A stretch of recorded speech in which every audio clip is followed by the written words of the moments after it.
dari kelompok 1, yaitu prinsip karakteristik manajemen berbasis sekolah.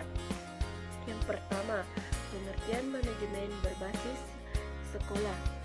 Manajemen berbasis sekolah atau biasa disebut dengan MBS dapat diartikan sebagai model pengelolaan yang memberikan otonomi, kewenangan dan tanggung jawab lebih besar kepada sekolah, memberikan fleksibilitas atau keleluasan besar sekolah dan mendorong partisipasi secara langsung warga sekolah, guru, siswa, kepala sekolah, karyawan, dan masyarakat, orang tua, siswa, tokoh, masyarakat, ilmuwan, pengusaha, dan sebagainya untuk meningkatkan mutu sekolah yang berdasarkan kebijakan pendidikan nasional serta peraturan perundang-undangan yang berlaku.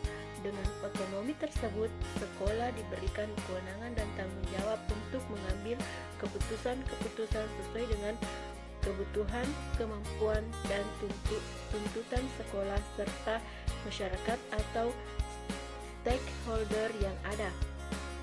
Kemudian, prinsip-prinsip manajemen berbasis sekolah. Yang pertama, kemandirian.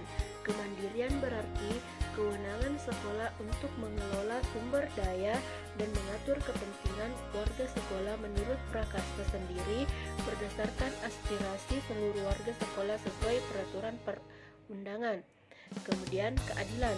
Keadilan berarti sekolah tidak memihak terhadap salah satu sumber daya manusia yang terlibat dalam pengelolaan sumber daya sekolah dan dalam pembagian sumber daya untuk kepentingan peningkatan mutu sekolah. Selanjutnya, keterbukaan. Manajemen dalam konteks MBS dilakukan secara terbuka atau transparan sehingga seluruh warga sekolah dan pemangku kepentingan dapat mengetahui mekanisme pengelolaan sumber daya sekolah. Kemudian, kemitraan. Kemitraan yaitu jalinan kerjasama antara sekolah dengan masyarakat, baik individu, kelompok atau organisasi maupun usaha dan dunia industri atau biasa disebut budi. Kemudian, partisipatif. Partisipatif dimaksudkan sebagai keikutsertaan semua pemangku kepentingan yang terorganisasi maupun usaha dan dunia industri atau biasa disebut budi. Kemudian, partisipatif. Partisipatif dimaksudkan sebagai keikutsertaan semua pemangku kepentingan yang terkait dengan sekolah dalam mengelola sekolah dan pembuatan keputusan.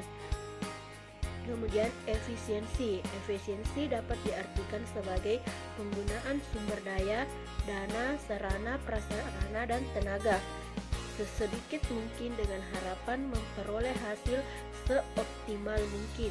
Efisiensi juga berarti hemat terhadap pemakaian sumber daya, namun tetap dapat mencapai sasaran peningkatan mutu sekolah.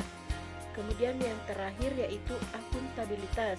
Akuntabilitas menekankan pada pertanggungjawab penyelenggaraan pendidikan di sekolah, utamanya pencapaian sasaran peningkatan mutu sekolah.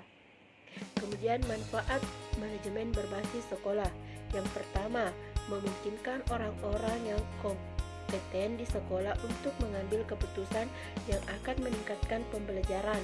Yang kedua, memberi peluang bagi seluruh anggota sekolah untuk terlibat dalam pengambilan keputusan penting.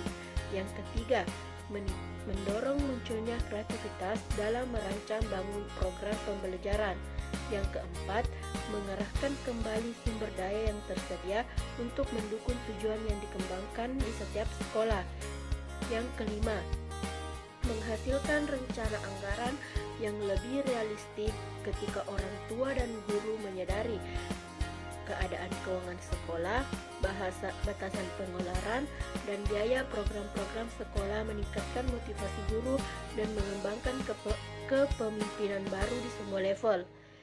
Kemudian yang terakhir yaitu karakteristik manajemen berbasis sekolah. Yang pertama, lingkungan sekolah yang aman dan tertib.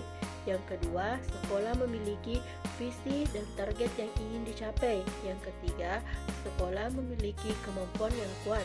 Yang keempat, adanya harapan tinggi dari personal sekolah. Yang kelima, adanya harapan tinggi dari personal sekolah.